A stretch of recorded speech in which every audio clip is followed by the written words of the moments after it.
participación asertiva y verdadera.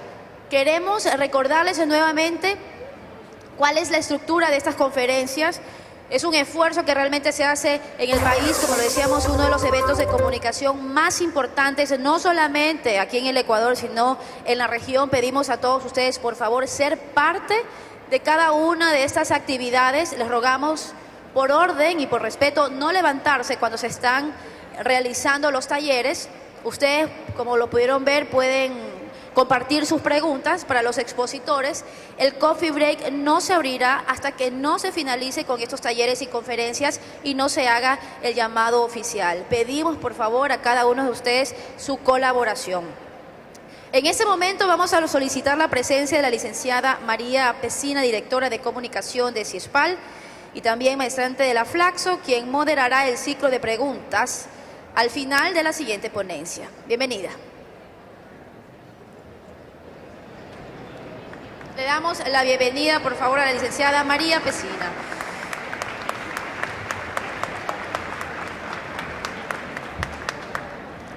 Hoy, además, contamos con la presencia del doctor Francisco Sierra, pero antes vamos a conocer también un poco de su trayectoria. Adelante el video.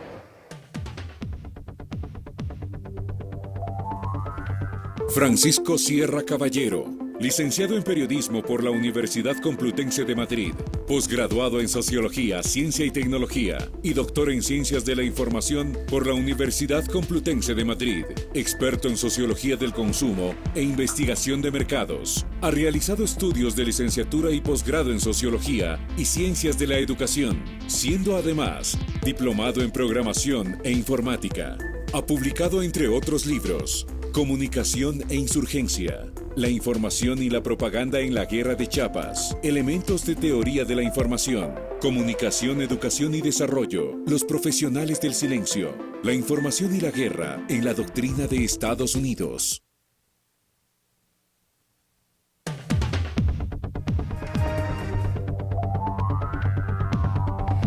Contamos, como lo dijimos, con la presencia del doctor Francisco Sierra, que nos dictará una charla magistral sobre los retos y perspectivas de la democratización en la comunicación, una visión desde los movimientos sociales. Damos la bienvenida al doctor Sierra.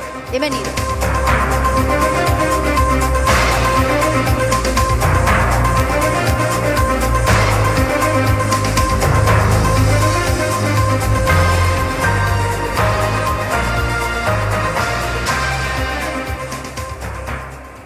Muy buenos días a todos.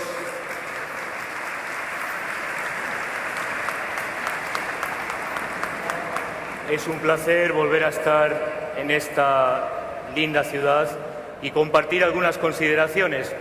Quisiera empezar justamente con el título de mi conferencia, que en los días previos he tenido a bien variar, justamente para pensar la cuestión que tiene que ver con los movimientos ciudadanos, con los movimientos sociales, y que es el rol de la ciudadanía. Ese concepto tan vago, tan laso, tan mudable, dependiendo los modelos de democracia representativa, que sin embargo constituye el campo de potencialidad de realización de las libertades y de los derechos individuales, lógicamente, y también de carácter colectivo.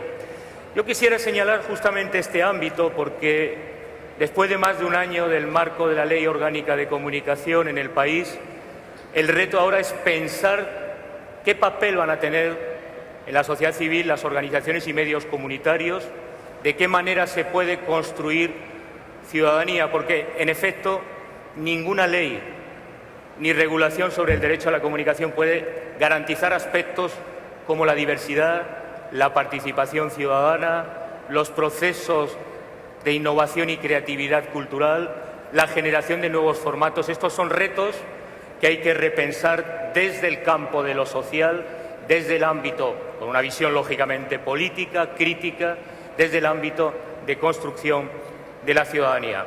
Y sin entrar en consideraciones de estos conceptos muy discutidos, como el concepto relativo a lo que entenderíamos por ciudadanía, o ese concepto también muy cuestionado y amplio de tercer sector, me van a permitir hacer algunas consideraciones. Yo creo que justamente cuando hablamos de ciudadanía y derecho a la comunicación, estamos hablando del campo de conflicto, de lucha por el sentido social, por la construcción del dominio público. Y este ámbito de construcción del dominio público o del espacio público no es una cuestión menor o tangencial, es una cuestión sustantiva. Yo siempre señalo que la gran conquista democrática de la Ley Orgánica de Comunicación tiene ahora otros retos mucho más complejos y difíciles, que es el reto de construir democracia y eso que se ha dado en llamar ciudadanía mediática. Claro, este concepto de ciudadanía mediática en realidad es una cuestión de educación y transformación de valores, que ninguna ley, ninguna norma puede transformar en sí misma, puede cambiar el juego marco democrático en el que se establecen esas políticas de producción de sentido. Y este concepto de producción de sentido, en términos de la clau de la voz, de cómo se construyen las identidades y los actores políticos, de cómo se construye el espacio público y los actores políticos, a mi modo de ver, es ahora sustancial, y quería aprovechar justamente la conferencia para felicitar a Cordicón, a su presidente Patricio Barriga y cada uno de los consejeros, porque creo que están haciendo una magnífica labor y es la labor más difícil, junto con la institucionalidad democrática de los derechos a la comunicación, la transformación pedagógica de un nuevo espacio público, de una nueva ciudadanía, de nuevos valores en el periodismo, de nuevas formas de construcción, de la mediación en comunicación política, en general en el campo de los medios. Y en ese sentido, la ciudadanía mediática habría que señalar, y por eso me gustaría empezar con esta cita que siempre me ha interesado recordar, de Palmer Thompson, sobre cómo se construyen los actores políticos.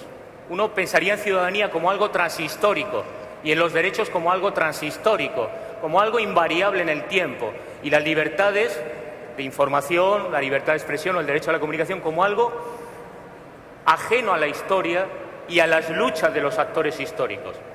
Pero uno ha aprendido algo muy básico, que creo que es la gran lección de los procesos de regulación y lucha por el código, por el sentido y el dominio público en la comunicación, que justamente va en línea contraria a esa concepción abstracta, ahistórica, acrítica, que domina habitualmente los debates sobre derecho a la comunicación o dominio público. La cita de Palmer nos dice dos cosas bien claras. La primera es fundamental, que el derecho a la comunicación, si hacemos una traslación de esta cita de Edward Palmer Thompson, es justamente el derecho a luchar por los derechos a la comunicación. El primer derecho humano es el derecho a luchar por los derechos, el derecho a luchar por el código, el derecho a tener voz, a producir el sentido, a construir lo público, a generar otras mediaciones de la comunicación democráticas, dialógicas. Esta es la primera dimensión. Yo siempre digo que el primer derecho es el derecho a la comunicación, porque sin este derecho no vamos a tener condiciones para luchar por otros derechos, el derecho a la educación, a la salud, a la cultura, derechos que son y depende fundamentalmente de la mediación de la comunicación.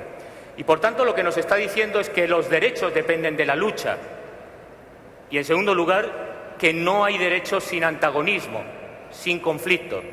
Yo sé que gran parte del debate sobre el derecho a la comunicación se ha fijado en estos términos de la polarización entre gobierno, medios de comunicación, de la crispación, del debate o de la deliberación democrática, pero lo que es sustantivo entender es que no ha habido nunca ninguna conquista ni derecho sin conflicto y que aunque se garanticen los derechos y reconozcan por ley, como es el caso en Ecuador de la Ley Orgánica de Comunicación, sigue habiendo un espacio de disputa del sentido, de afirmación de la voz, de reconocimiento de la diversidad, de construcción de ciudadanía. En otras palabras, no hay ciudadanía mediática simplemente con alfabetización y educación para los medios, no hay ciudadanía sin lucha por la conquista del código, sin antagonismo, sin conflicto. Y ese conflicto puede ser entendido en un sentido dinámico, en un sentido productivo.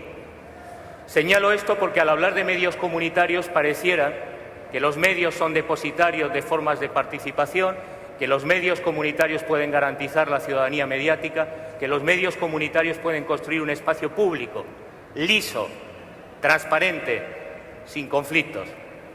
Y una primera idea que quisiera apostar, la explicación es todo lo contrario. Sí es importante el papel de la sociedad civil, los movimientos sociales, si es importante la ciudadanía y los medios comunitarios, es justamente como fuente de conflicto, como afirmación de la voz, como lucha por tener derecho a la comunicación. Sin esa dimensión antagonista, sin esa voluntad de lucha por los derechos de la comunicación, el papel de los medios ciudadanos no es relevante y el papel de la ciudadanía, desde luego, podría quedar relegada en un espacio, aun teniendo un marco regulatorio más razonable, equilibrado y democrático. Y esos elementos, que me interesa siempre señalar, evidentemente tienen aspectos a discutir. Comentaba, les prometo que no estaba preparado ni ha habido diálogo previo con mi colega de ULEPIC, Martín Becerra, pero hemos coincidido en algunos puntos de vista. Uno de ellos, en mi caso, es plantear esa visión de los movimientos sociales y la ciudadanía, de los medios comunitarios, desde una perspectiva crítica de la economía política de la comunicación. Esas siglas que ven ahí corresponde al popularmente conocido como economía política, una visión crítica que discute esa dialéctica de acceso y control. Tenemos un marco normativo que da acceso a los sectores de medios ciudadanos, a grupos que antes no tenían voz en el espacio público y que ahora ven garantizadas o protegidas institucionalmente sus libertades y derechos en su dimensión social y pública, pero en esa perspectiva crítica habría que plantear que en el concepto de voz de la cloud, de producción de sentido, hay una disputa por esa producción del espacio público. Y esa disputa debe seguir siendo productiva, debe seguir siendo activa para garantizar el desarrollo justamente y profundización de la ley. A eso me refería con el gran reto que tiene por delante Cordicón, el Consejo de Regulación en Comunicación, que es una labor pedagógica de convertir o concebir esa disputa por lo público y por la construcción de comunicación democrática como tensiones permanentes entre diferentes actores que son evidentes que tienen visiones, voces distintas, diferentes perspectivas sobre la democracia deliberativa y también propuestas de futuro muy diferenciadas. En realidad, en este marco de confrontación tenemos que repensar las relaciones entre Estado, ese mal llamado tercer sector, y mercado. Pareciera que el debate de la regulación es exclusivamente entre Estado y mercado. Del proceso neoliberal vamos a una política centralizada por el Estado con un proceso de intervención, regulación activa para garantizar los derechos. Pero efectivamente hay una mediación entre la sociedad civil, entre los movimientos sociales y los medios comunitarios que pueden cumplir una labor de otra dimensión reguladora, entendiendo el concepto de política no como derecho, como norma jurídica, no en un sentido restrictivo, sino la política como construcción de espacio, de convivencia, de ecologías de vida. En otras palabras, un concepto de lo político ampliado al espacio social, y no tanto porque ahora esté de moda conceptos como gobernanza y esa visión ampliada de la política, sino porque en el fondo, cuando hablamos de derechos de la comunicación, estamos hablando de producción de sentido, de producción de identidad, de actores, de subjetividad y de espacio público. Y en ese ámbito, el papel político de los movimientos sociales y los medios comunitarios puede ser estratégico, vital. Y anticipo ya una idea, ruego que mis colegas de medios comunitarios no lo tomen como una crítica siempre que formulo esta aclaración o cuestionamiento, se toma como una crítica. Tómese como lo que es, una descripción de problemas que tienen lugar en el campo de los ciudadanos, en el campo de la sociedad civil, en el campo del tercer sector, en el campo de los medios comunitarios. Ya dije que pensar en los derechos como algo ahistórico y sin conflicto es ajena a una visión crítica del derecho y de la comunicación. E igualmente digo, afirmo, que pensar que los medios comunitarios son estructuras transparentes, abiertas, dialógicas, participativas, con una visión ahistórica y apolítica, no se correspondería con este concepto de voz, de identidad, de sentido, de democracia o de ciudadanía mediática que estamos planteando como consideración. Antes bien, habría que problematizar, y lo voy a hacer, anticipo que una primera idea es cuestionar el papel apolítico y de falta de perspectiva geopolítica, en muchos casos, de los movimientos sociales, de los medios comunitarios, de las organizaciones ciudadanas. Y por eso hay que repensar esa dimensión histórica, antagonista, de conflicto en la construcción histórica del derecho a la comunicación, porque de otro modo sería en vano insistir que efectivamente El tercer sector permite cooperación social, permite participación ciudadana, permite diversificación de contenidos, permite salvaguardar la memoria histórica de los sujetos, de las culturas, de las identidades marginadas históricamente en los medios comerciales de comunicación, permiten algo tan importante, como señalaré después, como la religancia, la conexión con el territorio, con la memoria del territorio, con las necesidades de desarrollo local. Estas son características que marcarían el papel transformador de los movimientos sociales, de los medios ciudadanos y comunitarios. Justamente estas propiedades. La cuestión a discutir aquí es si realmente ese rol siempre o casi siempre se cumple en los procesos de transformación histórica que tienen lugar en la región. O por el contrario, en muchas ocasiones, como todo actor político, tienen sus tensiones y contradicciones entre el ideal de cooperación y vínculo, de articulación de espacios ciudadanos, de tejido participativo para el empoderamiento de la población, o más bien todo lo contrario. Por ejemplo, el propio concepto de tercer sector remite a una lógica que de los años 80 se impuso en todas las organizaciones de la ciudadanía, que son modelos de gestión neoliberales, tecnocráticos, poco participativos, poco abiertos, es decir, todo lo contrario a lo que significaría la comunicación como producción de contenido en común, como cooperación y vínculo social. Y esta es una de las características que el neoliberalismo también en la sociedad civil y en las organizaciones del tercer sector se ha venido dando de manera intensiva a partir de los años 80. Por tanto, cuando hablamos del paso transformación, de esa transición a una nueva lógica, que podríamos denominar de los modelos tecnocentristas o mediocéntricos, a la construcción de los bienes comunes y de lo procomún, habría que señalar que ni el capital informacional está distribuido equitativamente en la sociedad civil y en las organizaciones de los medios comunitarios, que la participación ciudadana es deficitaria y que habría que replantear una crítica en este sentido, porque es cierto que hay un nuevo contexto político, un nuevo sujeto político.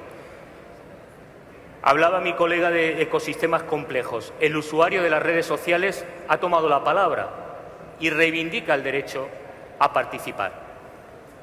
Sería muy discutible que las organizaciones del tercer sector siempre respondan a ese modelo de inclusión, participación, diálogo, que se presupone a priori en los llamados movimientos sociales y en los medios comunitarios. Y esta crítica habría que plantearlo justamente con una agenda de discusión que amplíe considerablemente los ejes de reflexión. Por ejemplo, ¿qué tipo de autonomía deben tener los medios comunitarios para garantizar ese papel de mediador con la sociedad civil y con los ciudadanos? ¿Qué modelos de organización? Siempre que discutimos acceso y control, hay que tener claro que los problemas de comunicación son problemas de organización. ¿Qué grado de reflexividad, de crítica y autocrítica tienen las organizaciones cuando hablan de ciudadanía mediática? Cuando representan a los ciudadanos en proceso de inclusión, por ejemplo, digital. Sería muy discutible. Los estudios que se han hecho en España y en América Latina demuestran exactamente lo contrario.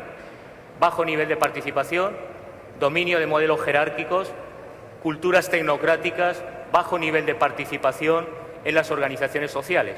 Por tanto, cuando hacemos reivindicación de esos modelos de cultura red, transversales, dinámicos, participativos, vinculados al territorio de proximidad, que generan ciudadanos críticos en el ejercicio de la ciudadanía mediática, la realidad en los estudios demostrarían que es exactamente lo contrario, pese a que efectivamente tienen mayor nivel de participación, de diálogo, de cooperación que otros espacios como los medios públicos tradicionales y, desde luego, que los medios privados o comerciales. Y en ese ámbito yo plantearía el reto que creo emerge en este nuevo escenario, que es pensar el papel de las políticas de comunicación en el ámbito subestatal. Coincido con algún colega, como el profesor Ramón Zallo, que ni las políticas de comunicación deben ser excluidas del ámbito del Estado. El Estado es central, es estratégico, pero pensar la política de comunicación solo en el Estado-nación y no pensar el nivel subestatal y no pensar el nivel supranacional, creo que limita considerablemente. Se hablaba antes de Google y de las redes sociales. No se puede plantear este reto sino en el ámbito de organismos como la UIT, en el ámbito de Naciones Unidas, de organismos supranacionales o, en nuestro contexto, de UNASUR. Ni se puede plantear ciudadanía mediática sin bajar del Estado-nación, por más que los medios públicos sean más diversos, inclusivos, dialógicos y participativos, si no construimos desde lo local, desde el territorio, formas de religancia, de vínculo, de afectos, de ecologías de vida, de ecologías de comunicación y cultura, construidas desde los actores, desde abajo, como plantea Arturo Escobar. Este reto, a mi modo de ver, es significativo y plantea discutir cómo se da la relación entre los sistemas de regulación del Estado, los ámbitos supranacionales y el papel de las comunidades, de la comunalidad local, de los actores en territorio, en la construcción de otra forma de comunicación y ciudadanía. ¿Qué grado de autonomía pueden conseguir estos actores? ¿Y qué políticas culturales pueden desarrollar para eso que hemos dado en llamar la construcción de su voz, de su identidad, del sentido común o el sentido que pueden compartir con otros colectivos? Y en ese aspecto involucra realidades que tradicionalmente las políticas de comunicación siguen compartimentadas. La realidad de la política de educación, de la política cultural, que son nucleares para discutir cualquier política de comunicación. Si no, vamos a quedar reducidos a una realidad que no interesa a la mayoría de la ciudadanía.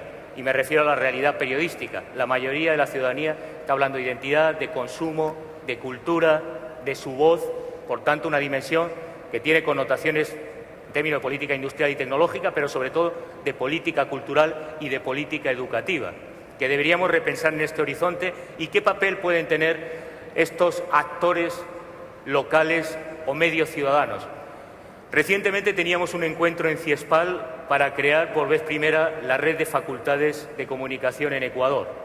Y el primer reto que planteamos claramente es que no era un debate de académicos sobre malla curricular, que tenían que estar los profesionales del sector, las empresas de comunicación, pero sobre todo los representantes de medios comunitarios, de organizaciones ciudadanas, de colectivos indígenas, que algo tienen que decir sobre qué enseñar y qué aprender en torno a la comunicación, en torno a la producción de sentido. Y marcamos con las facultades, por cierto, con muy buena receptividad, de decanos, directores de departamento y responsables de carreras, una agenda para que en la malla curricular que se reforme piensen en esas voces, en esos sentidos que históricamente, como diría Boaventura Sousa Santos, estas brechas y abismos epistémicos habían quedado fuera de la universidad. Esas voces de mujeres, indígenas, diferentes sexualmente, diferentes culturalmente, diferentes territorialmente, no habían estado en las mallas curriculares. Nunca o casi nunca. Y creo que es el momento de pensar también el tema de la educación desde la perspectiva de cómo construir ciudadanía, no solo a posteriori. Se emiten los contenidos, vamos a ver cómo aprende los códigos el ciudadano para no ser manipulado. Esa fue la visión tradicional de la alfabetización audiovisual en los años 60 y 70. Hoy día, las prácticas y los saberes instrumentales que tienen los ciudadanos son mucho más sofisticados. El ecosistema es complejo y el sujeto consumidor de cultura es mucho más sofisticado y complejo. No es el de los años 60 y 70. Tiene pericia en la lectura de medios. Por tanto, lo vital quizá no sea la lectura, sino ir a una visión más desde la producción. Cómo se forman los profesionales del futuro, qué alianzas se da entre el campo de la educación, el campo de la política cultural y el campo de la comunicación. Y ahí los mediadores de las organizaciones sociales y civiles, sean de comunicación como los medios comunitarios, o sean organizaciones que se ocupan de la inclusión de grupos tradicionalmente marginados, creo que tiene un papel importante para repensar la comunicación, tanto de cara al Estado como a la lógica de mercado.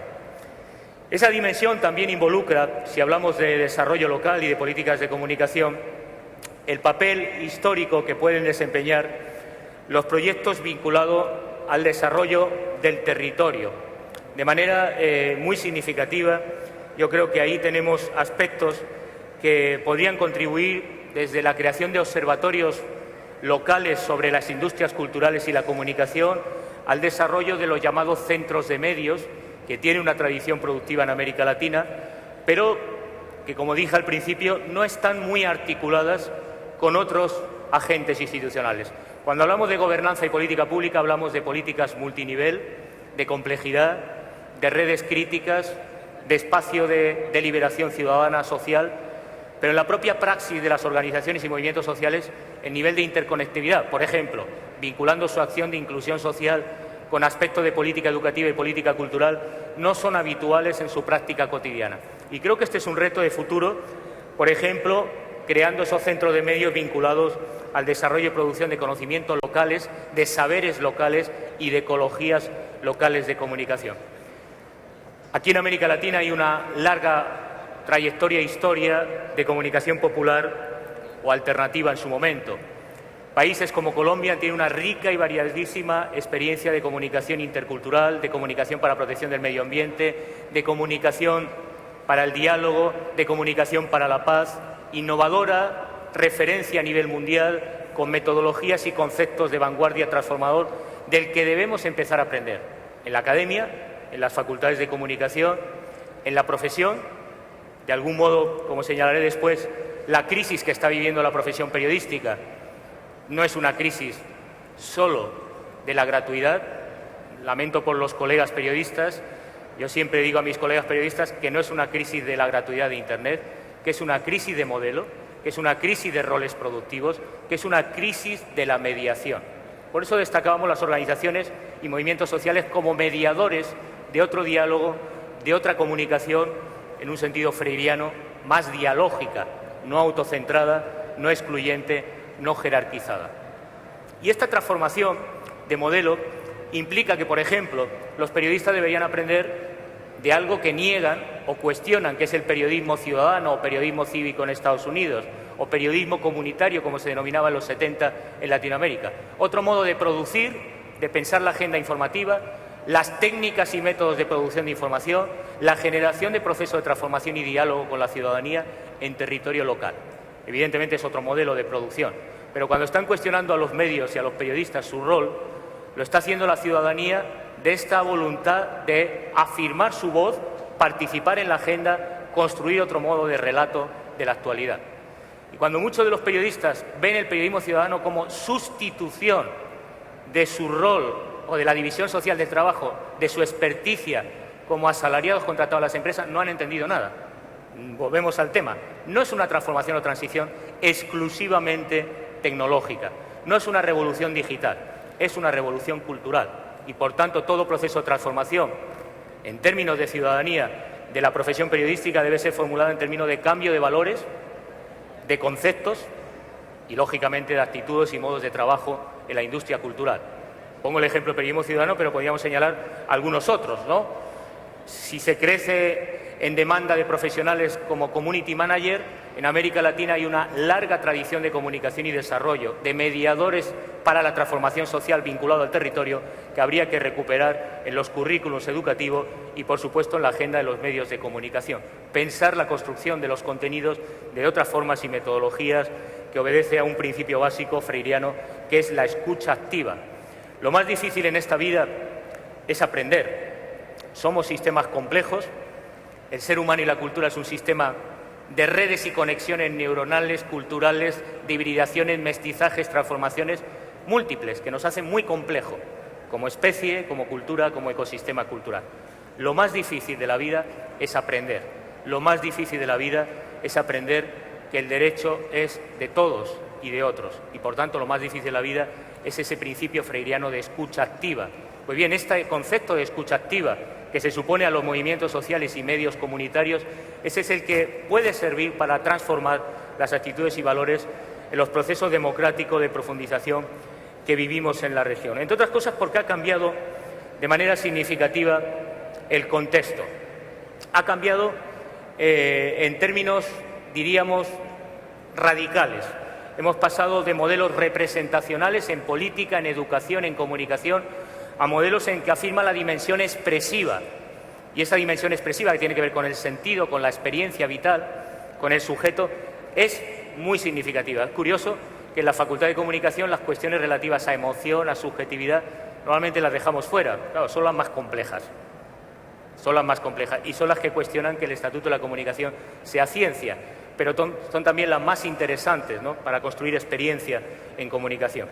Hemos pasado de un modelo, si me permite la cita de Luis Ramiro Beltrán, aristotélico o cartesiano de la comunicación, a la importancia de la creatividad, de la innovación, del emprendedorismo, de la generación de contenidos por parte de los actores, de los ciudadanos, Y eso significa un cambio de 180 grados, una gran revolución copernicana, como nunca antes en la historia de la comunicación. Siempre, cada nueva innovación tecnológica, todos los comunicólogos afirmamos, esta es la gran revolución. Bueno, la revolución para mí más significativa es el cambio en los modelos de concepción y en los modelos culturales, que pasan de un modelo de representación a uno más participativo y de un modelo, digamos, sectorializado, acotado, si me permiten, casi limitado a la libertad de expresión, la libertad de los periodistas, el derecho de las empresas de información, a un modelo en el que hoy, con toda la crítica que podamos hacer, sea el modelo de Brasil o el modelo anglosajón, pero cuando hablamos de industrias creativas estamos hablando de una realidad, que es cómo cada vez los espacios en la globalización no solo conectan territorios, están conectando sectores dentro de la comunicación. Diseño con industria del espectáculo, las artes con las redes digitales, el desarrollo de los nuevos museos interactivos con producción de contenidos de vanguardia o con la industria de videojuegos. Esa conectividad de espacios y realidades dentro del sector de las industrias culturales da cuenta de un ecosistema que hay que repensarlo con otra lógica, con otro modelo conceptual, para ser coherente justamente con lo que nos está demandando la ciudadanía y que tiene que ver en buena medida con un concepto, como les dije al principio, no ha habido coordinación entre los ponentes, no ha habido pacto previo, así que sin que se aburran y sin parecerles reiterativo, me van a permitir citar también a Gramsci, ¿no? Porque creo que en el fondo lo que estamos hablando es de la articulación. Cuando hablamos de ciudadanía, de espacio social, ¿en qué modo se están articulando procesos de autonomía, procesos de emancipación, procesos de construcción de otro espacio público, de otro ecosistema mediático? Esta es la discusión de fondo.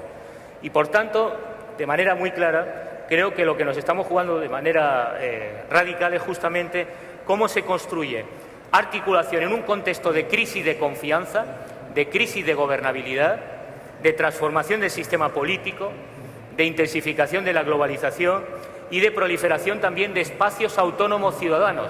Y no me refiero al espíritu hacker, no me refiero a las redes libertarias de colectivos autónomos que han creado espacios en la web. Estoy hablando de que todas las organizaciones están generando espacios para llevar su voz, desarrollando experiencias participativas con las TICs o fuera de las TICs. Digo con las TICs o fuera de las TICs porque creo que en América Latina la experiencia más innovadora y de vanguardia en la participación y la comunicación no tiene que ver con las TICs. El pueblo mapuche sí tiene una experiencia interesante de paso de ausencia de medios propios a periodismo digital, reivindicando su derecho al territorio. Pero para mí la experiencia más innovadora y de vanguardia en materia de comunicación ciudadana, de movimientos sociales, es el de movimiento indígena, que articuló, sí, una red regional y subregional y que tiene desde hace tiempo una agenda propia, una discusión sobre los modelos y saberes ancestrales, sobre las lógicas de comunicación, sobre inclusión y accesibilidad a los medios, sobre construcción de otro espacio público. Bien, de esas experiencias creo que debemos aprender la articulación en políticas de comunicación de una perspectiva ciudadana. Y en ese ámbito tenemos todo por hacer, todo por hacer. Nosotros desde CIESPAL tenemos la voluntad, en los próximos meses, a lo largo de 2015, de convocar a las organizaciones como AMAR, como ALER, a las históricas organizaciones de medios comunitarios, a una cumbre sobre medios comunitarios para discutir estos temas de articulación, que son temas que están, de algún modo, en la agenda de las políticas culturales contemporáneas que habría que discutir, ¿no? El papel de los intermediarios, entendiendo los intermediarios no solo los periodistas, sino también los dinamizadores de los medios comunitarios, de los infocentros. ¿Qué papel tienen? ¿Cómo construyen ciudadanía? ¿Qué grado de articulación en el tejido y en el territorio local? El debate sobre la construcción de un dominio público que no sea exclusivamente estatal. ¿Cómo construimos espacio público con gestión social o con cogestión del Estado y de las organizaciones sociales? Hay que discutir cómo construir los conceptos de lo público, que también mudan. Si, como decía Edward Palmer Thompson, los actores mudas en la lucha, en la conquista de derechos, también está mudando el concepto de lo público. Para los jóvenes de la cultura digital, Google es un espacio de dominio público. Algunos discutiríamos claramente eso. Pero, por tanto, habrá que discutir y repensar, actualizar la constitución de esos espacios de dominio público. El acceso a la cultura Nosotros en la agenda tenemos que incluir como prioridad los debates sobre agenda digital y acceso a la información y el conocimiento libre. Uno de los proyectos, a mi modo de ver, más innovadores de transformación social de Ecuador es justamente convertir el país en un país no, digamos, paraíso fiscal, sino paraíso de los bienes comunes, de la información y el conocimiento libre y accesible para todos, no en propiedad de un monopolio virtual como Google, sino propiedad colectiva de todos. Estos aspectos de la agenda digital, a mi modo de ver, son estratégicos porque se están restringiendo el acceso a la información y la cultura. El nivel de grado de concentración creo que es mucho más elevado que cuando el informe McBride en los 80 discutió, 70 hasta 1980, los retos de la democratización de la comunicación internacional. Y, por tanto, la agenda digital nos está marcando ahí una pauta. Cómo concebir otras formas de cooperación social, sean periodistas, creadores, artistas, agentes culturales o mediadores de la comunicación para el desarrollo. Y, por supuesto, algo que siempre citamos, pero que es problemático, la reivindicación de la diversidad cultural. La diversidad cultural, el problema de la diversidad en los medios de comunicación, cuando no está muy claro qué sería una programación de interés público y qué es un contenido de servicio público, no es un reto menor, es un reto complejo. Está en la agenda de la UNESCO y es un reto que nos convoca a todos. Aceptar la diferencia es ese concepto freiriano de escucha activa. Respetar, afirmar, dar voz en sus propios términos, con sus propios medios, con sus propias narrativas, con sus propios códigos de comunicación. Muy bien, esto es todo un programa problemático si pensamos de la diversidad de movimientos y actores en los movimientos sociales y en los medios comunitarios, que no siempre son tan diversos, no siempre son tan articulados en la promoción de otras voces en sus propios contenidos de programación, o si analizamos casos ya preocupantes como Brasil, en algunos casos es, bajo la cobertura de medios comunitarios, la afirmación de la voz de cierto tradicionalismo que anula o cercena otros derechos. En fin, tenemos por delante, creo, una agenda política del tercer sector que habrá que discutir desde concepciones mucho más integrales. Yo señalaría algunas propuestas. Ya saben que el informe CIMA, hace un par de años, cuando hablaba de los medios independientes, concepto no muy adecuado, pero cuando hablaba de los medios de la sociedad civil, insistía en algunos aspectos o problemas que están en la agenda. La ausencia de financiación estable para los medios ciudadanos, las transformaciones y transición a la economía digital como modelo de negocio y la desaparición en algunos países de esos medios ciudadanos justamente por la transición digital, la sostenibilidad y autonomía como tal, su papel en los nuevos marcos reguladores y también la necesidad de nuevos procesos de evaluación que estén más centrados en el impacto que tiene la construcción y educación de la ciudadanía. Yo preferiría y comparto más que este informe CIMA la visión que tiene el Foro por la Integración de Nuestra América, que señala 5 ejes y objetivos estratégicos. Primero y principal, creo que hacen flaco favor las organizaciones de la sociedad civil si no discuten la soberanía tecnológica. Cuando están afirmando la autonomía frente al Estado, no centran la función primordial que señala todo el movimiento social del espíritu hacker, que es lograr la autonomía respecto a las tecnologías de la información. Esas tecnologías son del norte, son centrales para entender la ciberguerra contemporánea, y que algunos tengan una visión ingenua, por no decir infantil, sobre la primavera árabe o los procesos que se han vivido en la región, por ejemplo en Venezuela, sobre la movilización en las redes sociales al margen de la doctrina militar de la ciberguerra de Estados Unidos, creo que no es muy sensato desde una perspectiva crítica. Necesitamos más política en los movimientos sociales y más geopolítica, más entender que esas redes tecnológicas no nos pertenecen y que, por tanto, la soberanía tecnológica es un reto estratégico de futuro. También la autonomía, no lo niego, pero ciertas posiciones en los movimientos ciudadanos que afirman la autonomía contra el Estado terminan justamente reivindicando una visión libertaria, que más que libertaria es liberal, en esencia, porque reivindican básicamente la autorregulación, la no regulación del Estado. Y para ello no necesitamos un camino transición transformadora. Ya sabemos históricamente, porque siempre ha sido la comunicación así, qué significa la autorregulación, qué significa la ausencia del Estado. La historia de la comunicación ha sido sistemáticamente o la ausencia o la paulatina retirada del Estado. Le hace en el caso de Europa con el tema de las telecomunicaciones, del derecho anglosajón de telecomunicaciones, y el peso nulo que han tenido los conceptos y tradiciones del servicio público audiovisual en los nuevos procesos de regulación en manos de las grandes corporaciones, muchas de ellas, por cierto, ni siquiera de la Unión Europea. Por tanto, cuando se afirma la autonomía, autonomía sí, pero con cogestión, con centralidad del Estado, con políticas que en el subestatal garanticen la participación democrática, el diálogo, el conflicto, la lucha por la diversidad, pero con una visión política y geopolítica de en qué marco estamos planteando esas regulaciones. Por supuesto, la necesidad de medios regionales y de proximidad, fundamental. En aquellos países con tradición de servicio público están desapareciendo los medios de proximidad. Reivindicar este elemento en países donde no había una tradición fuerte, si hablamos de medios ciudadanos y comunitarios, como Ecuador, creo que es fundamental.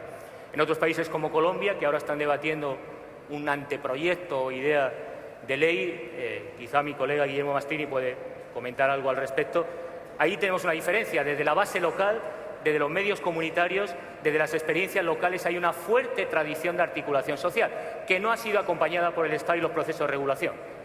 En Ecuador, por fortuna, hay un proceso de regulación y necesitamos ahora construir esa cultura de espacios diversos, de diálogo, de lucha por la diversidad, de lucha por el código, creando esa cultura inexistente de medios comunitarios, digo inexistente, relativamente poco importante, comparado con otros países con una fuerte tradición de medios comunitarios en la región. Búsqueda de plataformas libres y, por supuesto, de políticas públicas, populares y alternativas. Yo coincido con algunos reclamos de los medios comunitarios que plantean en países como Ecuador que los procesos de asignación de frecuencia debieran ser diferentes, debieran partir de una concepción de la política pública popular y alternativa, que garantice al final el sentido y espíritu de la ley, que es el acceso al espacio mediático que actualmente no se garantiza para la mayoría de los actores. Bien, para tener tiempo suficiente de diálogo, quisiera señalar algunos elementos que indicaba antes de los estudios de campo. Esa visión relativamente liberal o libertaria de los medios ciudadanos, afirmando la autonomía contra el Estado, plantea una visión autorreguladora de la comunicación sin pensar la dimensión geopolítica y política, casa mal con algunos de los déficits que en trabajo de campo se observan. Hablaba antes del concepto de articulación gramsciano, la importancia de tejer vínculos y redes. Ciertamente es el papel de los medios ciudadanos, de los medios comunitarios. Históricamente ha sido la resistencia al neoliberalismo y al dominio monopólico u oligopólico de los medios comerciales. Pero hoy, en otro contexto y, digamos, coyuntura política, habría que repensar esa articulación justamente para fortalecer la ciudadanía mediática. Buscar formas de convergencia no solo con otros medios sociales o medios comunitarios, también con los medios públicos e incluso, ¿por qué no?, convergencia con el sector privado. Por poner un caso, en Ecuador la televisión digital terrestre hace difícil la producción de contenidos locales de acuerdo a la ley orgánica, si no hay cooperación entre lo público, lo privado y los medios comunitarios. Necesitamos abrir economía social de la comunicación en los espacios locales, construir producción desde las universidades, desde las organizaciones civiles, desde los movimientos comunitarios, desde el territorio local. Si no, difícilmente vamos a avanzar en la diversificación de la programación y contenidos propios del audiovisual. Ya no tenían capacidad financiera ni siquiera para adaptar la tecnología a las empresas privadas. Imaginen cuando se trate de cumplir las tasas o porcentajes de producción propia.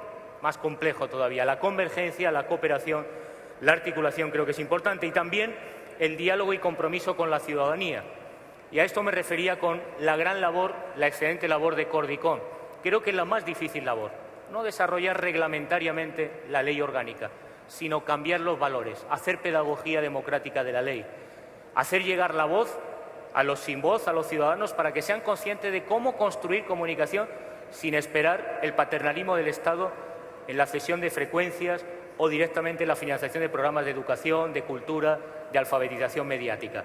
Aquí está el quid de la cuestión y creo que Cordicón tiene una agenda por delante importante de generar esa cultura del compromiso político y social dentro de las organizaciones y medios comunitarios, como también de marcar en el ámbito supranacional cómo va a hacerse posible la norma nipo-brasilera en el desarrollo de la TDT o la convergencia de medios y el fortalecimiento si no hay una integración regional con agenda en comunicación. Difícil. Difícil con Google, con la agenda digital, pero difícil también en televisión, en el audiovisual, en la industria cinematográfica y en otros sectores estratégicos que pasan cada vez más por las grandes plataformas tecnológicas. Por tanto, estos debates también no deben desconectar lo local, el territorio, los medios sociales y comunitarios que intervienen en lo local, sin esta agenda global que nosotros, modestamente, de CIESPAL, queremos plantear en un debate de la Cumbre de Medios Comunitarios para discutir la agenda política juntos y para plantear cuáles son los retos de futuro en un escenario que ciertamente ha mudado, que es favorable, pero que las leyes en el marco del Estado-Nación no pueden generar, sino incentivando experiencias como la del movimiento indígena a este respecto. Decía yo que en algunos estudios lo que indican es todo lo contrario. Los pocos estudios que hay sobre prácticas de comunicación en medios ciudadanos y comunitarios lo que demuestran es que no siempre existen nuevos métodos participativos, que se replican los modelos comerciales y tecnocráticos con baja participación, con modelos incluso empresariales de gerenciamiento de estas entidades, en algunos casos más graves, incluso replicando la programación y contenidos en radios comunitarios del sector comercial. Por tanto, no sería la alternativa entre el Estado y entre el mercado, ni mucho menos, porque no está adelantando esos procesos, con poco nivel de diálogo, con una baja visión transversal que identifique su práctica como colectivo con otras políticas de carácter educativo, cultural, de desarrollo económico, social, y evidentemente esto marca límites objetivos al desarrollo de alternativas ciudadanas y democráticas en este sector. Yo creo, sin ninguna duda, que el futuro de esta discusión pasa por 4 ejes en lo que Arturo Escobar denomina construcción de otras ecologías de vida. Ese tercer sector pasa, en primer lugar, por tener una visión transformadora, emancipadora de la comunicación. No siempre es así en los movimientos sociales. Yo tuve una difícil y dura discusión porque, como sucedió en los 80 con el nivel de neoliberalismo y cierta lectura simple de los estudios culturales y de Gramsci, cada vez que se removía en el sofá de casa el espectador estaba teniendo actividad. Y es un concepto de actividad del receptor bastante lasa, por no decir simplista. Es decir, cualquier forma de actividad del receptor era actividad de resistencia a los mensajes de la industria cultural. Y se ha demostrado que efectivamente no es así. Pues bien, diríamos que no toda la actividad de los movimientos sociales es transformadora, no toda la actividad de los medios comunitarios es transformador. Antes bien, yo discutía con muchos colegas que cuando ven que la gente se conecta por redes sociales, se intercambia y se moviliza, discutía recientemente con un colega politólogo el caso de Ucrania, no tiene por qué ser transformador. O en el caso de Venezuela, articular redes sociales en un contexto geopolítico claro y definido no es construir una visión transformadora. Por tanto, tendríamos que identificar, que es el debate clásico de la teoría de la acción colectiva, los movimientos sociales, qué tipo de movimiento estamos hablando. Si entendemos en el sentido Melucci, para mí movimientos sociales son aquellos con una visión emancipadora, transformadora, progresista, que amplía los derechos y las libertades, y no lo de Ucrania, que restringe los derechos y las libertades de manera muy clara. Incurrir en esta utopía tecnológica libertaria que todo uso e intercambio en redes sociales es un proceso de transformación, me parece preocupante. Me parece preocupante porque, igual que hubo una escuela en las Américas, ahora llamado Instituto del Hemisferio Occidental, igual que en Estados Unidos aprendieron hace muchas décadas en qué consistía el foquismo y la guerra de guerrillas y empezaron a aplicar la misma estrategia con la doctrina de llamada guerra baja intensidad, no pensarán que en la era de la ciberguerra esos procesos geopolíticos en las redes sociales están sucediendo. Lo dicen los propios informes del Departamento de Estado, del Departamento de Defensa de Estados Unidos, no hay que ir a un análisis sesudo de la realidad y, por tanto, habría que poner en cuarentena y de manera muy crítica qué tipo de acción, qué tipo de transformación, qué tipo de movimientos se articulan en las redes digitales, en los nuevos contenidos. Pero, desde luego, afirmar esa voluntad transformadora que muchas veces, incluso los llamados movimientos sociales críticos, es ausente por falta de visión política. Politizar la información y la comunicación en el buen sentido, como esa dimensión de lo posible, de potencialidades, de alternativas, de diversidad de actores, de democracia deliberativa, creo que es positivo, politizarlo en un contexto de progreso o en un contexto, digamos, regresivo, sería fundamental, a partir de nuevas visiones ecológicas vinculadas al territorio y una cultura de la información de verdad dialógica y participativa. Son insumos y tradiciones que en América Latina vienen siendo de larga data, desde los años 60 y 70, vinculados a los medios y comunicación alternativa, y a mí solo me señal o indicar algunos aspectos que creo que son importantes, ¿no? 3 aspectos que creo que son claves. ¿Hasta qué punto los medios comunitarios y ciudadanos van a producir mayor creatividad y diversidad de contenidos y formatos? ¿Las narrativas de esos movimientos sociales están transformando los modos de contar y comunicar la realidad o por contra no? ¿Realmente lo están haciendo o no? Yo creo que el tema de las narrativas, que puede parecer un tema muy formalista, muy el modo de contar, tiene que ver con imaginarios, tiene que ver con esa voz, con ese sujeto. Sin duda, si tienen que tener un papel protagonista los medios comunitarios es porque pueden cambiar las formas de contar y de imaginar el espacio público y la comunicación. Mi hipótesis es que hasta ahora no se está haciendo. No hay un cambio significativo en los modos de contar, en las narrativas de esos movimientos sociales. Y habría que ver, hay dispositivos nuevos, condiciones tecnológicas distintas, técnicas de comunicación diferentes, pero no una narrativa sustancialmente alterada o modificada en un sentido por lo menos emancipatorio. El segundo eje es la economía social de la comunicación. ¿Hasta qué punto estos nuevos medios, que en países como Argentina, Ecuador van a tener una importancia significativa, va a ser un sector clave del desarrollo del Sistema Nacional de Comunicación, genera una economía social, construye empleo, productos, industria?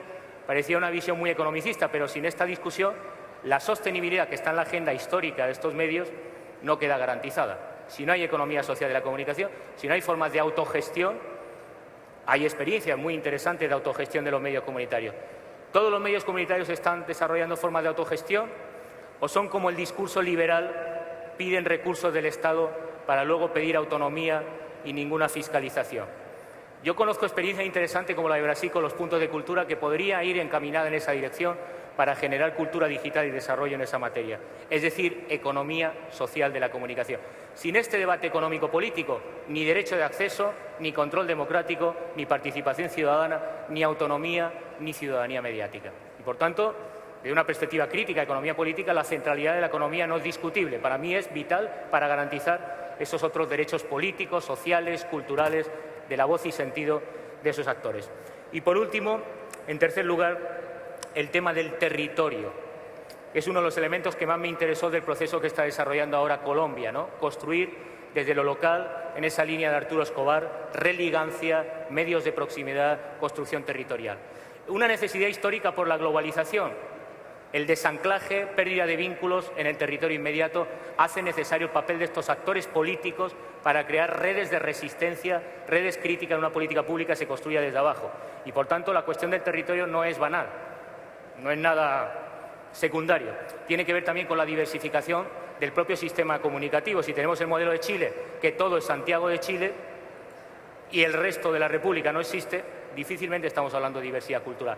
Necesitamos diversidad territorial y dentro de esa diversidad territorial poner en valor el diálogo de saberes, las ecologías de vida, los procesos de conocimiento y gestión del conocimiento local para un proceso de emancipación. Si trabajamos en estos 3 ejes, yo creo, lo afirmo, la ciudadanía mediática, el tercer sector, los medios ciudadanos tienen un papel estratégico que definir, pero siempre que se oriente en esa dirección política, estratégica, económica, de democratización. Lo contrario sería cierta visión ilusoria de que como las redes se mueven y los actores se mueven, los procesos de emancipación tienen lugar. Algunas experiencias históricas, no solo en la primavera árabe, en otros países, demuestran que no es exactamente así. Depende del contenido político, depende de los procesos de organización social que trascienden, lógicamente, la comunicación. Pero termino justamente con eso. En un sentido de complejidad del Gamorán, la información remite siempre a ecosistemas, a organización. Y, por tanto, sin una política, sin una estrategia, sin geopolítica, sin una politicidad de la comunicación, afirmar los derechos ciudadanos y afirmar el papel central de los movimientos sociales y de los medios comunitarios es un brindis al sol, porque no hay organización, ni proyecto, ni articulación política, justamente en un sentido gramsciano. Creo que esto es estratégico en la región y habría que repensar con los medios comunitarios la agenda de futuro en esos 3 frentes que quisiera señalar a modo de debate. Quedo ahora a su entera disposición. Muchas gracias por haber distraído o perdido su tiempo y estamos abiertos al diálogo.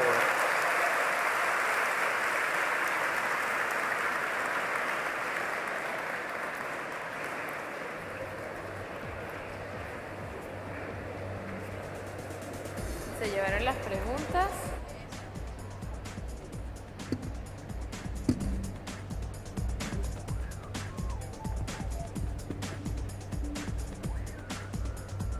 Bien, momento de iniciar con la ronda de preguntas. Recordamos a todos los participantes que ustedes nuevamente podrán hacer el ejercicio de entregar sus cuestionamientos, sus inquietudes a nuestro staff de apoyo, levantando la mano. Entregarán las preguntas si alguien se quedó fuera en esta ronda y así nosotros iniciamos ya con este taller con la licenciada María Pesina y con el doctor Sierra. Iniciamos. Hola, gracias Francisco por tu intervención. Hay algunas preguntas del público. Bueno, hay bastantes preguntas del público. Vamos a hacer una selección para que no se repitan las preguntas y para poder tener el tiempo suficiente de responderla.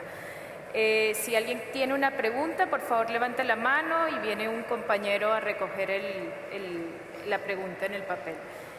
Una de las primeras preguntas, Francisco, es, tomando en cuenta la articulación que debe tener la comunicación comunitaria con la educación, ¿cuáles propuestas propondría usted a las universidades?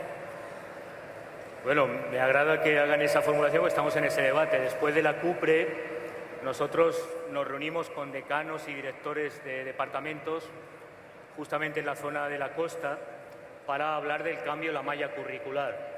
Cuando hicimos la convocatoria de la red de facultades, el primer reto es que los medios comunitarios estuvieran representados, para exigir a la academia algo tan obvio como que los medios comunitarios tuvieran.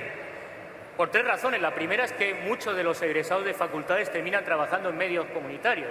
Sin embargo, en la malla curricular, en la mayoría hay excepciones. En Argentina hay una excepción, en Venezuela hay excepción, pero históricamente el tema de medios comunitarios no estaba en la malla curricular o estaba marginalmente. Nosotros convocamos a dialogar a los académicos con los representantes de organizaciones comunitarias para ver de qué manera. Una es que exista en la malla curricular este tipo de contenidos, igual que debe existir materias de gestión de medios, igual que debe existir materias como economía y políticas de comunicación.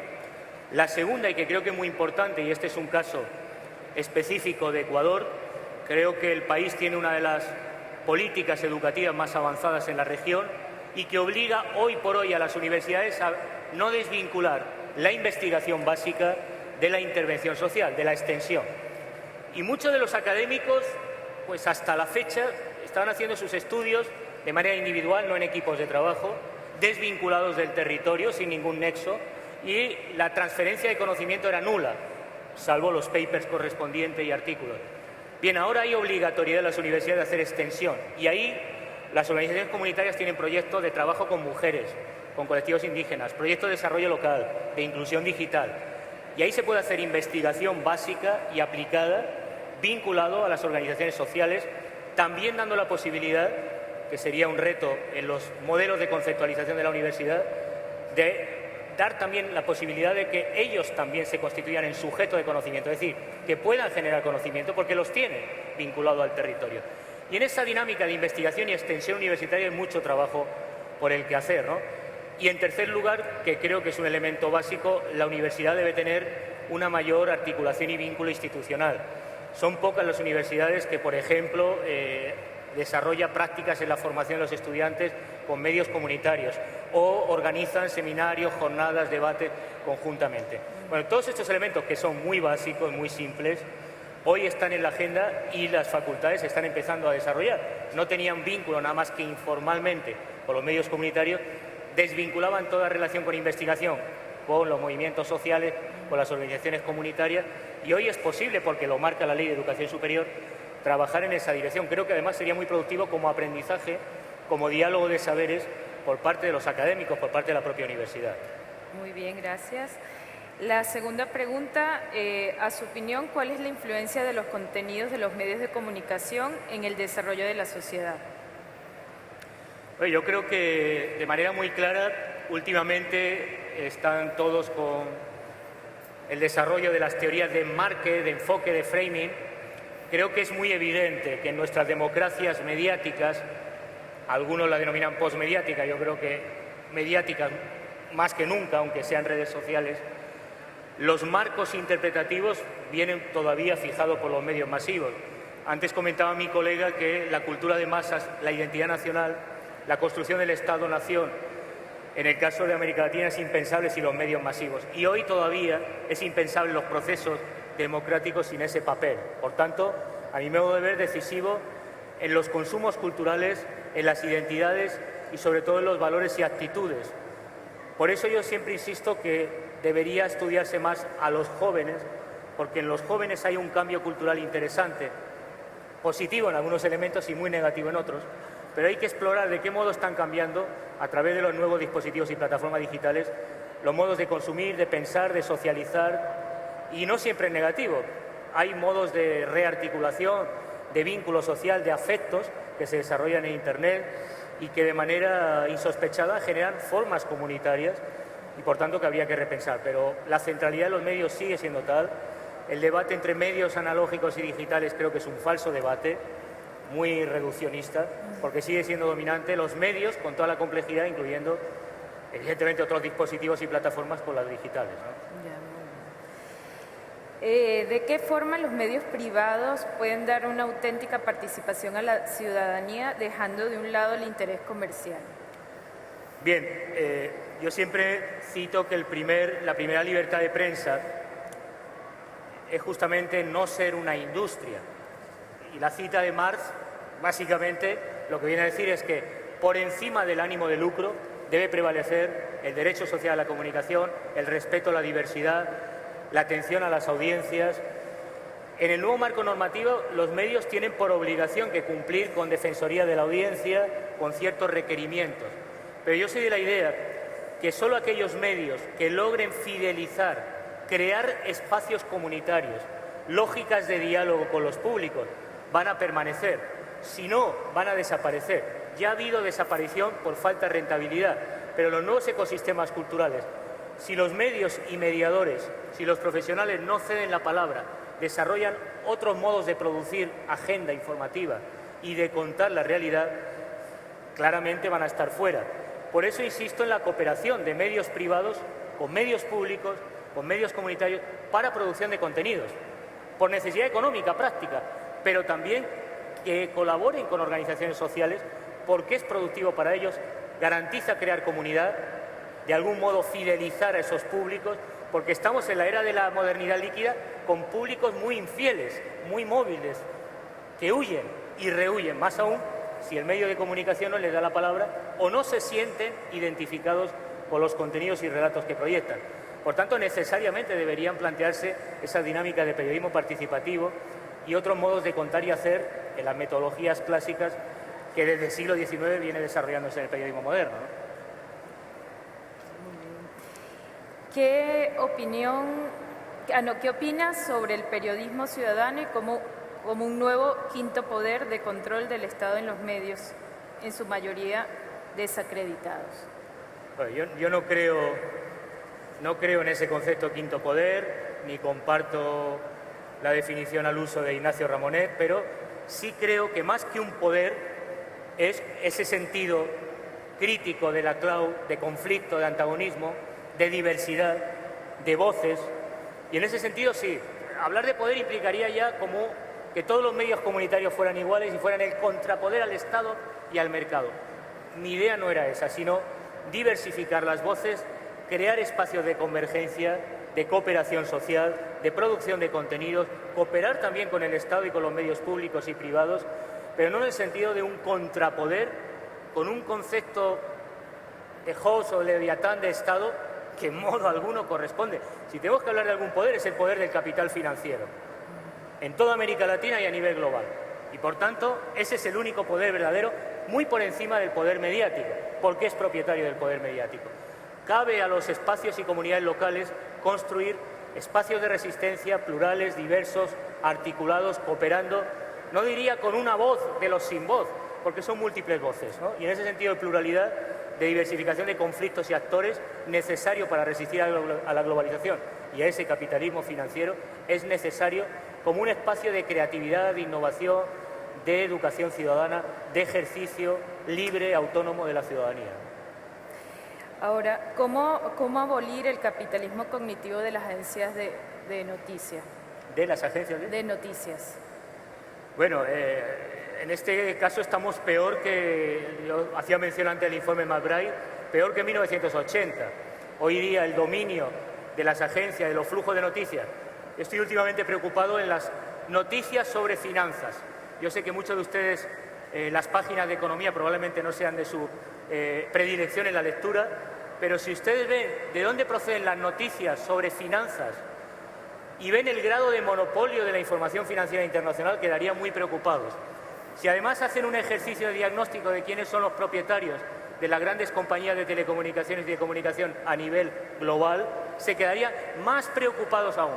Y si además analizan quiénes son los asesores en la Casa Blanca del presidente de Estados Unidos, quedarían ya estupefactos, alarmados. Pues bien, yo creo que hoy vivimos en una situación de dominio absoluto del capitalismo financiero y que, por tanto, en la información y en las agencias de noticias como Reuters habría que empezar a traer el debate que ya se dio en los 70 de democratización de los flujos de información, especialmente cuando hablamos de economía o se ataca economías como la argentina, el euro en Europa, economías como la griega o la española, desde esos grandes magnates de la información que además son propietarios de las agencias de noticias. Volver a reivindicar agencias propias, flujos democráticos equilibrados, especialmente en estos ámbitos, creo que es prioridad en la agenda política de lo que hemos dado a denominar un consejo de comunicación, por ejemplo, en UNASUR, ¿no? Bueno, Francisco, muchísimas gracias. Muchísimas gracias a la licenciada María Pesina por su excelente apoyo como moderadora y también al doctor Sierra por contestar todas las inquietudes de los participantes. Bien. A todos ustedes queremos también invitarles, anunciarles que en la tarde vamos a tener la charla magistral de periodismo digital con Mauricio Jaramillo. Es un taller práctico online, así que les pedimos que todos traigan sus teléfonos celulares inteligentes para poder participar, también las laptops. Nosotros hacemos en este momento un pequeño receso. Queremos nuevamente a ustedes recordarles que vamos a ser puntuales en cada una de las actividades. Estaremos aquí a las 2 de la tarde con 30 minutos, así que los esperamos hasta esa oportunidad. La guitarra de la alegría, debemos consagrarnos toda la vida, para que no anochezca a mitad del día. ¿Cómo será la patria sin las hogueras, donde se calcinaron huella y camino? ¿Cómo será la patria sin los puñales que en el pasado hirieron hasta el destino? ¿Cómo será la patria sin